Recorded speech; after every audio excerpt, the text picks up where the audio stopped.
No vehicle day एक बहुत ही सार्थक पहल है विश्वविद्यालय के द्वारा पर्यावरण के साथ चलने के लिए, पर्यावरण संरक्षण के लिए और बच्चों को और समाज को एक अच्छा मैसेज देने के लिए। हम प्रशांत तो हो गए ही। अच्छा, तो आज के लिए कम से कम पर्यावरण के लिए अपना एक दिन डेडिकेट करेंगे, पैदल चलेंगे, सही रहेगा।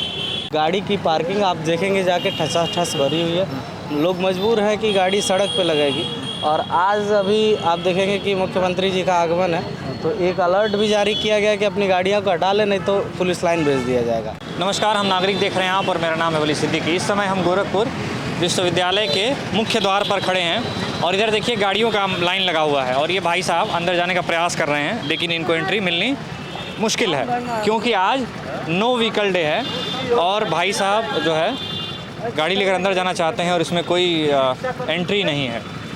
ये गोरखपुर विश्वविद्यालय के कुलपति का एक शानदार पहल है कि अब विश्वविद्यालय के विश्वविद्यालय परिसर में महीने के आखिरी दिनों में किसी भी व्हीकल की एंट्री नहीं दी जाएगी। हालांकि इसमें इलेक्ट्रिक वाहनों को छूट दी गई है कि अगर कोई ई रिक्शा है या इलेक्ट्रिक स्कूटी है, इलेक्ट्रिक कार है तो उसे छूट दी जाएगी।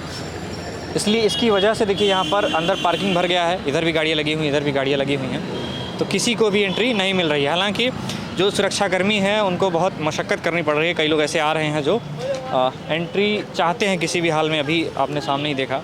तो विश्वविद्यालय की ये शानदार पहल है कि लोगों को पर्यावरण के प्रति जागरूक किया जाए और व्हीकल्स जो कार्बन उत्सर्जन करते हैं उनसे रोका जाए। तो महीने में एक दिन, जो भी महीने का आखिरी दिन होता है, आज 30 अक्टूबर है, कल 31 अक्टूबर है, तो कल तो संडे है इसलिए छुट्टी रहेगी विश्वविद्यालय की, इसलिए आज नो व्हीकल डे मनाया जा रहा है। देखिए अभी एक और व्यक्ति आए हैं, ये इसको अंदर जाना चाहते हैं लेकिन मुझे लगता है इनको भी एंट्री नहीं मिलेगी। ये बताइए, लोग अंदर जाने के लिए परेशान हो रहे हैं, कैसे मैनेज करना पड़ रहा है? हो गए ही, प्रशांत तो हो गए ही। अच्छा, तो आज के लिए कम से कम पर्यावरण के लिए अपना एक दिन डेडिकेट करेंगे, पैदल चलेंगे, सही रहेगा। तो कुछ लोग अड़ भी जा रहे हैं कि नहीं हमको जाना ही जाना है? कुछ लोग अड़ते भी हैं। फिर कैसे हैंडल करते हैं उनको? तो उनको पोलाइटली समझाया जाता है। अच्छा, समझ पा रहे हैं। हाँ, समझ जा रहे हैं सब। समझ जा रहे, मान जा रहे हैं। हाँ, मान जा रहे हैं। विवाद तो नहीं कर रहे ना कुछ नहीं, लोग? विवाद नहीं कर रहे। अच्छा, कोई स्टूडेंट है, कोई प्रोफेसर है। अच्छा, सब देखिए ये प्रोफेशनल है। सर आप विश्वविद्यालय के प्रोफेसर हैं? जी हाँ। सर, आप व्हीकल डे को, नो व्हीकल डे को कैसे मानते हैं? नो व्हीकल डे एक बहुत ही सार्थक पहल है विश्वविद्यालय के द्वारा पर्यावरण के साथ चलने के लिए, पर्यावरण संरक्षण के लिए और बच्चों को और समाज को एक अच्छा मैसेज देने के लिए कि हम इस तरह से पेट्रोल और डीजल बचा के जहां इकोनॉमी भी ठीक कर सकते हैं, वहीं धुएं से फ्री करके पर्यावरण को भी ठीक कर सकते हैं। और अगर इस तरह का उत्साह सारे बच्चों में, पूरे समाज में आए तो मुझे लगता है कि हम एक बहुत अच्छे शुद्ध पर्यावरण में अपनी बच्चों को, अपनी भावी पीढ़ी को देखेंगे, जो उनके स्वास्थ्य के लिए बेहतर होगा, हमारी अर्थव्यवस्था के लिए बेहतर होगा, हमारे पर्यटन के लिए बेहतर होगा। बाहर से पर्यटक यहाँ आएंगे, अगर उनको पता चलेगा कि यहाँ पॉल्यूशन फ्री वातावरण है, स्वास्थ्य के लिए भी बेहतर है। स्वास्थ्य के लिए बहुत बेहतर है ये। आप स्वयं महसूस कर सकते हैं कि आप जब 24 घंटे में शायद एक आध घंटे होगा कि आप फिजिकल वर्क करते हैं, ऐसे में आप अगर साइकिल से चलते हैं तो साइकिलिंग अपने आप में एक बहुत बड़ा हेल्थ कॉन्शियस प्रोग्राम है और आप इससे बहुत कुछ सार्थक मैसेज दे सकते हैं दूसरों को और अपने स्वास्थ्य के लिए भी।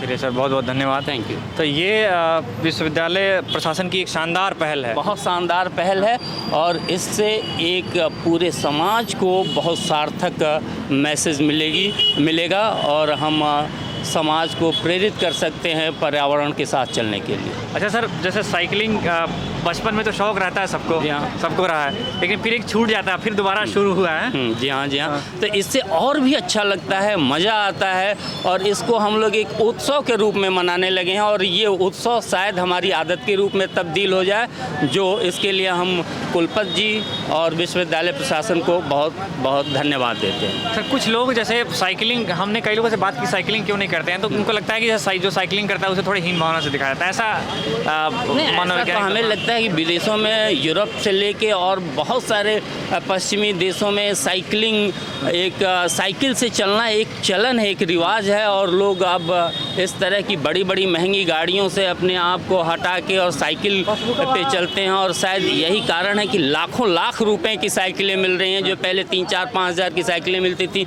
अब कई लाख तक की साइकिलें आने लगी हैं। तो इसका मतलब ये है कि साइकिल के प्रति लोगों का रुझान बढ़ रहा है और ये बहुत अच्छी पहल है। बहुत अच्छी पहल है। और वाकई में देखिए अभी एक और आए हैं शख्स जो है ये अंदर जाने की कोशिश कर रहे हैं, लेकिन इनको भी रोका गया है। तो ये जो नो व्हीकल डे है, इसका मतलब यही है कि कोई भी व्हीकल्स अलाउड नहीं है, पेट्रोल व्हीकल्स या डीजल व्हीकल्स अलाउ नहीं है। सिर्फ इलेक्ट्रिक जो वाहन है उनको सिर्फ इलेक्ट्रिक वाहनों को छूट दी जा रही है, जो जैसे ई रिक्शा हो गया या नहीं। हाँ। ये जैसे बुढ़े जो प्रोफेसर हैं, अच्छा उनको ये बैटरी वाली गाड़ी थोड़ा उनको पहुँचा। अच्छा प्रोवाइड करें, हाँ, जो मतलब अस्वस्थ हैं या मतलब हाँ। कमज़ोर हैं उनके लिए। तो ये ई रिक्शा यूनिवर्सिटी की तरफ से कराया गया क्या? नहीं। अच्छा, एक यहाँ पर रखा वो है। वो अपने जी देखिए, ये एक ई रिक्शा है, तो इसको अलाउ है। भास्कर जी हैं यहाँ पर, भास्कर जी बताएंगे ये नो व्हीकल डे कैसा देखते हैं? जी बिल्कुल बेहतरीन है। इधर आ जाइए, पहल तो इधर प्रीति जी इधर आ जाइए। हाँ इधर आ जाइए, बताइए। ये एक बेहतरीन पहल है और इसका प्रचलन बहुत पुराने समय से हुआ है, लेकिन इसका अगर हम व्यवस्था कर रहे हैं तो ये अगर हम इसका व्यवस्था युक्त हो जाना चाहिए कि शुरू करें तो उसकी व्यवस्था होनी चाहिए। हाँ बिल्कुल, कि गाड़ी की पार्किंग आप देखेंगे जाके ठसाठस भरी हुई है। लोग मजबूर हैं कि गाड़ी सड़क पे लगेगी।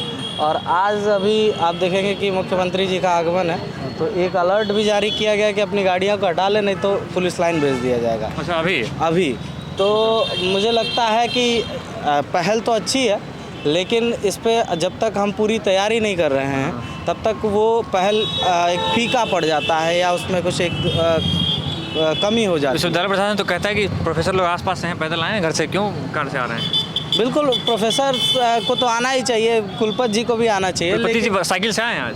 मैंने आज आए हैं, ठीक है, लेकिन बावजूद इसके कि शिक्षक भी लोग आए उसके साइकिल से कर्मचारी हैं, लेकिन जो कर्मचारी जो लोग दूर दूर से आते हैं, बहुत से ऐसे कर्मचारी शिक्षक हैं जिनको आवास अभी तक आवंटित नहीं हुआ है, जो मजबूर हैं कि वो दूर से आ रहे हैं, तो अपने साधनों का प्रयोग करें। अच्छा, एक सुझाव मैं और मुझे लग रहा है, जैसे विश्वविद्यालय में सिर्फ अभी 2 एंट्री पॉइंट, एक ये है, एक हिंदी डिपार्टमेंट की तरफ है जी, उधर भी जो है मुझे लगता है उसे भी खोला जाना चाहिए ताकि उधर से भी एंट्री लोग ले सकें, क्योंकि बहुत अगर किसी को दीक्षा भवन जाना है तो उसे फिर पैदल बहुत दूर जाना पड़ता है। जी बिल्कुल, अगर वो दीक्षा भवन वाला गेट खोले तो बिल्कुल जैसे स्टूडेंट्स के लिए कम से कम 2 पार्किंग इस विश्वविद्यालय में तो निश्चित होना चाहिए, क्योंकि जो संख्या है, अगर स्टूडेंट ऑफ नंबर्स देखेंगे तो अप्रॉक्स 13 और 14,000 के आसपास स्टूडेंट स्ट्रेंथ आता है।